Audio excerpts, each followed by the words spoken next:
లెగరా, school time అయిపోయింది. ఏమండి మనం లేపండి, చూస్తూ కూర్చున్నారు స్కూల్ టైం అయిపోతుంటే. వెళ్తున్నా రే లేకు. నానా లేదు గేనా లేదు, స్నానం చేయి, స్కూల్ టైం అయిపోతుంది.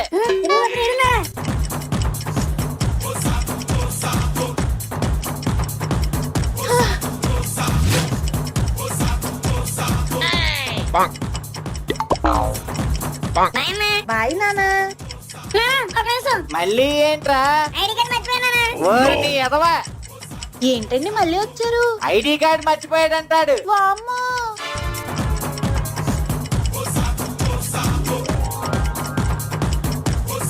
ఇంకోసారి ఎక్కడ పెడితే అక్కడ మర్చిపోయి ఆఖరి నిమిషంలో టెన్షన్ పెడితే చంపేస్తాను నిన్ను.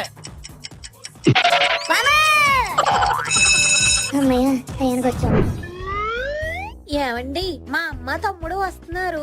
ఇందాకే ట్రైన్ ఎక్కేసారంట. మధ్యాహ్నం కల్లా ఇంట్లో ఉంటారు. నేను చకచకమని 4 వెజ్ కర్రీలు చేసేస్తాను. మీరు మార్కెట్ కు వెళ్లి 3 కిలోల మటను, 2 కిలోల చికెను, 1 కిలో రొయ్యలు పట్టుకురండి. చికెన్ లో కందనకాయ వేయించడం మర్చిపోకండి, మా తమ్ముడికి చాలా ఇష్టం. ఇదిగోనే గుడ్లు, బయటంతా బట్లు అంట, అందుకే చికెన్ తేలేదు. ఇంక మటన్ ఏమో ముదురుగానే ఉంది. ఇక రొయ్యలు చూస్తే బాగా చిన్నగా ఉన్నాయి, తెస్తే బాగుండదని తేలేదు. అయినా మీ వాళ్ళకి టైగర్ రొయ్యలు పెట్టద్దు, అందుకే ఈసారి వాళ్ళు వచ్చినప్పుడు తెస్తాలే. 3 days later. ఇదిగో ఈ రోజు మా అమ్మ చెల్లెళ్ళు వస్తున్నారు.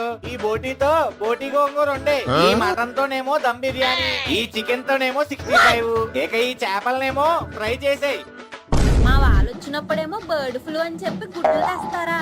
మీ వాళ్ళు వస్తుంటే చికెన్ 65లు, ఫిష్ ఫ్రైలునా?